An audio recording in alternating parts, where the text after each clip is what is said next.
Guys, happy Tuesday to you. And in addition to Major League Baseball World Series starting tonight, we've got college football, we've got the NFL, and in case you haven't heard, the NBA has also started. We're a few games into the season, and the Miami Heat fans have already stuck a fork in this team. So I thought maybe we'd dial it back a little bit, bring in a sense of reality.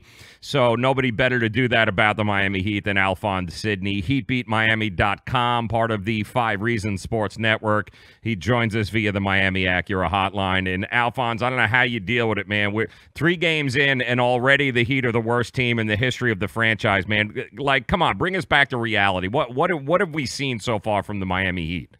I mean, I don't know what anybody was expecting.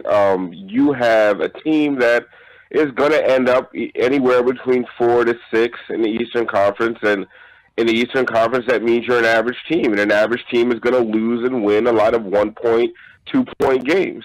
I mean, if you go back at all 3 games, they could easily be 3-0, and they could easily be 0-3. So I don't know what anybody's upset about. I mean, it's 3 games into the regular season, and we need to stop treating regular season NBA games like they're regular season NFL games. They're worth about 1/5 of an NFL game. So everyone pump the brakes a little bit. The Heat are missing 3 to 4 rotation players right now. There's been games where you could see that a capable wing defender like Justice or James Johnson would have really helped the team out. You're missing Wayne Ellington, so you're missing your best 3-point threat. So, yeah, these things are going to happen. And even when those guys come back, you just got to remember that this is what they are. They're a middling team, and a middling team is going to play close games like this, and we just really can't get apoplectic about it. It's gonna be that kind of season. Enjoy Dwayne, enjoy the young guys developing, and let's move on from there. Yeah, I mean, health is a concern for this team right now, and one of the biggest things that leading up to the season was the Jimmy Butler trade talks, and it appears that Pat Riley has put the kibosh on that. Has he done it totally, or has he just kind of put his foot down and said, enough for right now, I'll let you guys know when there's something to know? I think he kind of saw the writing on the wall that at this point he was starting to bid against himself, which is what you never want to do in trade talks. So he does the right thing. He pulls the plug and says, listen, I put my best offer for you guys on the table, which apparently was Josh Richardson, Kelly Olynyk, and a protected first-round pick. That is the best that Minnesota is going to do. And on Minnesota side, if that's not what you want for Jimmy Butler, then yeah, you pull back on it too. And then so you watch how the beginning of the season plays out. I'm thinking 3-4 weeks into the season, when the teams look at their records, either Miami will say we need to do more and come with a better offer, or Minnesota will look at the landscape and say, you know what, that was the best offer we could have got. Let's go back to Miami. But at the end of the day, it's what Minnesota needs to understand is they have no leverage here. They can lose Jimmy Butler for nothing at the end of the season because everything points to him not re-signing in Minnesota, or at least get a young up-and-comer like Josh Richardson, a solid starter or 6-man like Kelly Olynyk, and get that protected first-round pick because the Heat aren't going to be in the lottery next year anyway. Yeah, no, they are not, and I don't think it's dead yet. But I'm glad that Pat at least came in and said, "All right, guys, let's slow this down," because there's no way that hadn't been playing in the locker room at some point. Alphonse, everyone's names getting thrown around, who's traded, who's not. You got the season started. At some point, Pat was going to have to address it with the team and say, "I'll let you guys know." Well, yeah, everybody on the whole roster pretty much was involved in the trade talks, except for Dwayne Wade and Udonis Haslem. So, I mean, you got to think, part of it, yes, these guys are professionals. They understand trade talks will happen. But going into a season, you're 10 days away from the beginning of a season, and then for the trade talks to be that hot, that out there, that public, you got to think they are professionals, but they are human beings.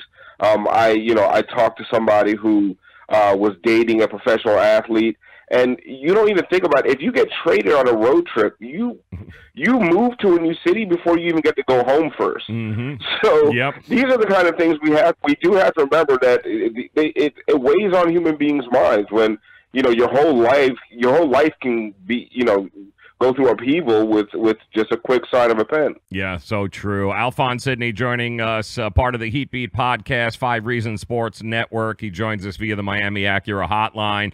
I think we can certainly, I mean, it's only been 3 games, but I think we can all agree that Josh Richardson is living up to the hype going into this season. He's slowly but surely taking the reins of this team, and he's kind of morphing himself into the player I think a lot of people hoped he would be, but maybe not necessarily sold on who he would be. Josh is, what's happening, what I see with Josh is that he's actually getting the offense run through him. He's become a focal point. I believe he's leading the team in minutes. That might have been hurt by last game, or he was in some foul trouble. But this is who Josh is, and my only thing that I worry about is this Josh's ceiling? Because if this is Josh's ceiling, it's still less to me than Jimmy Butler. And I would love for Josh to develop into a Jimmy Butler type guy, but I just don't see it happening. I still see at the end of games, Goran Dragic and Dwayne Wade really being more aggressive and dictating what happens. And that could just be a sign of Josh's age, the fact that Goran and Dwayne have been in these situations more. But it's for a guy to be your franchise player, you want the ball in his hands. And you've seen already in this young season, he's made some mistakes in that area. Hopefully it's growing pains, and hopefully Josh does turn into an all-star this year. We did a prediction column. I did predict that if Josh Richardson is around, he has the best chance of any Heat player to become an all-star. If the numbers stay the way they are, yes, he will be an all-star. But let's just see how it plays out. And how impressed have you been? Because I know there was a lot of talk, a lot of chatter on social media, Alphonse, and you've seen this, about Bam kind of phasing out Whiteside. It was sooner or later going to happen. But to tell you the truth, you know, Whiteside's come to play, so has Bam, and neither one of these guys is kind of, you know, is giving it up that easily. I've been very impressed with what I've seen from both of these guys. What have you seen so far? What I've seen is Whiteside looks like a healthy Whiteside. He looks like he has some explosion.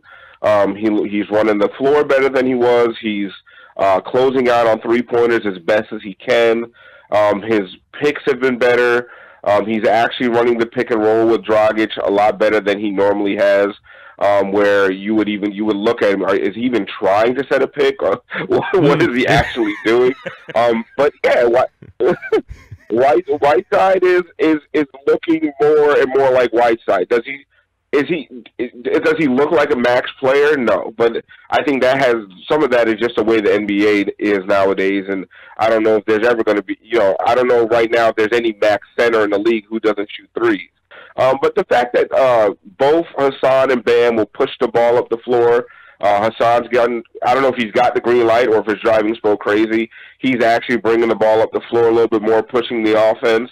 All these are great signs. And listen, at the end of the day, what Heat fans need to realize, and sometimes I feel like there's Heat fans out there that get upset when they see Whiteside doing well because they think it's going to somehow take away from Bam.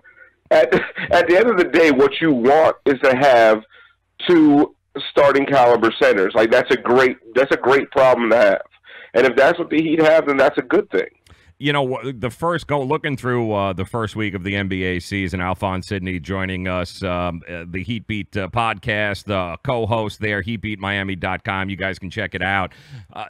The offense is off the charts, and I know it's only a week in, Alphonse, but have you noticed that too? I know the numbers have come in, and we're averaging, 7-8 points more this year than we were last year. I mean, we're seeing games in, totals in 240 range. Teams are scoring 130 points. The offense is crazy so far 1 week in, and it'll probably only get better there. Were you expecting this? Are the Heat even built to be able to compete in that kind of NBA? Well, I think part of it is it's a function of a lot of these new rules with the freedom of movement. They're making it easier and easier and easier to score. And then another thing, because I saw Tim Reynolds actually put out the tweet about, I mean, this is like the highest scoring since the 69-70 season. If you look at the new shot clock rule on offensive rebounds, you got to take that into consideration. Instead of I don't know if all the listeners know, before on an offensive rebound, the shot clock reset to 24 seconds. Now the shot clock is resetting to 14 seconds. You extrapolate that over a full game, 10 seconds, 10 seconds, 10 seconds, you've added 3 minutes, you know what I mean, of offense to a game, basically. So you add 3 minutes of offense to an NBA game, you're going to score 20 more points. So those subtle little changes, and I actually love the rule. And maybe because as a Heat fan, I'm tired of deflating offensive rebounds, ruining a defensive possession. But to see it now, I feel like an offensive rebound isn't completely deflating, and then also it just speeds up the pace of the game. An offensive rebound before, and a guy dribbles the ball back out to the 3-point line and runs another 24 seconds off the clock. That's not great. That's not super aesthetically pleasing basketball. Now with the 14 seconds, the sense of urgency is heightened, and I think it's led to some of this scoring and the freedom of movement rules. What has surprised you thus far through a week or so of some NBA games here to start the season?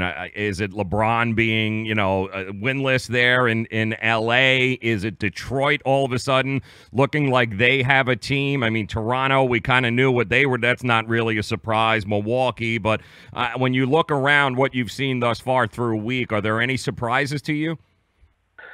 It's just hard. Like, yeah, there's things that surprise. The scoring is surprising. Some of these totals are jarring.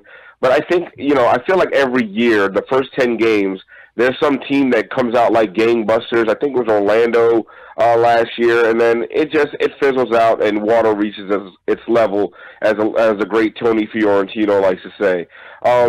One of the things that's the least surprising to me is the fact that the Kobe fans, not the Laker fans, the Kobe fans, are already turning on LeBron James, and I am enjoying the hell out of it because and I like LeBron. But one of the things, I did not understand this move because the Kobe fans will never accept LeBron James, and you saw them come out in full force last night when LeBron missed 2 free throws to not to necessarily ice the game, but to put the Lakers ahead and put them comfortably ahead, and they end up losing that game. And it just warms my heart because I said this from the beginning that those fans will never accept LeBron, and you see it happening right in front of your eyes. Yeah, it's unbelievable, and I'll throw this because they're just going to devour themselves. The whole Laker fan base is not going to by in another 3 weeks. They're not going to know what to do with themselves. It's hysterical. I think I don't know what the hell they expected there, but 0-3 they shouldn't really surprise anybody if you're a Laker fan.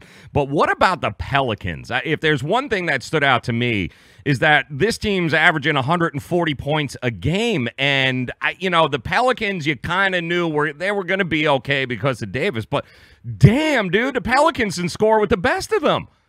Well, you got to remember, and I believe Alvin Gentry is there as their coach. Mm-hmm. And that's one of the architects of the Golden State Warriors.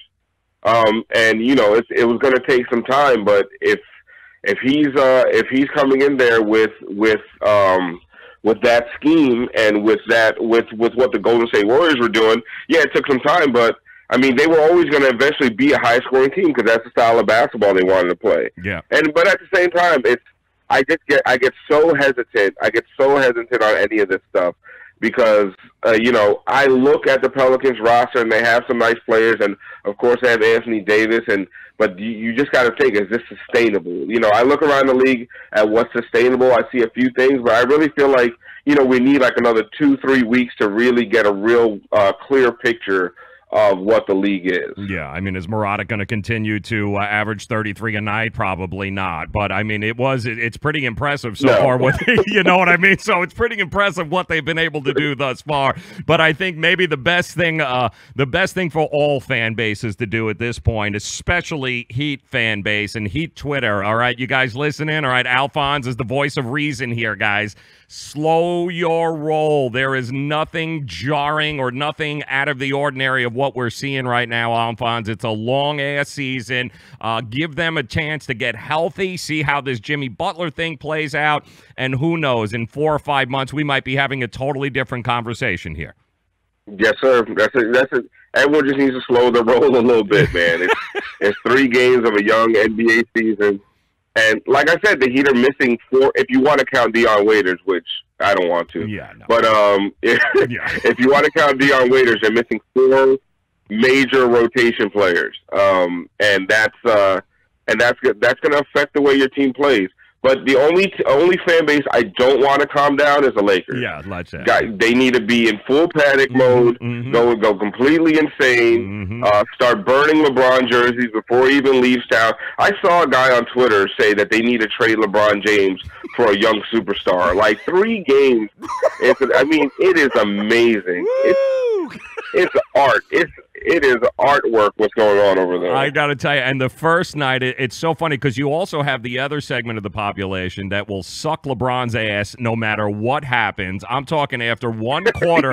After 1 quarter in Portland, I was reading tweets about how, underrated, they're going to be the 3rd best team in the West, that LeBron changes the scope of everything. MVP. I was like, it's 1 quarter. They're playing Portland. Like, slow down. Unbelievable.